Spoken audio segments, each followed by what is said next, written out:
मोक्कार public मित्रांनो, बारे येथील भवाड्यामध्ये मी गेलो होतो तेव्हा बघितली खूप गर्दी होती. इकडे ही मुलगी सुंदर अशी नाचत होती. ज्याला कलेची आवड आहे तो नाचतो.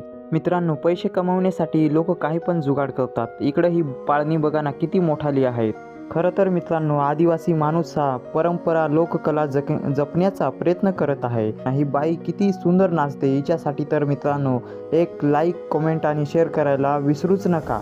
तर मित्रांनो, जेथून ह्या कलेची सुरुवात होते हे तेच मंदिर आहे जिथे जगदंबा मातेचे मंदिर आहे. तेथूनच ही लोककलेची सुरुवात करण्यात आली. हे मंदिर बघा ना किती मोठं आहे का नाही मित्रांनो. हे मंदिर हॉस्पिटलच्या समोरच आहे. हट्टीपाडा गावातील मित्राच्या समूहाने मारुती या पात्राचे प्रदर्शन केले. ही सर्व आपली फ्रेंड्स कम्युनिटी किती भारी आहे का नाही मित्रांनो. इकडे हा रावण किती भयानक दिसतो लाईटिंग लावल्यामुळे किती का नाही मित्रांनो. यासाठी तर मित्रांनो लाईक, शेअर आणि सबस्क्राईब करून आपल्या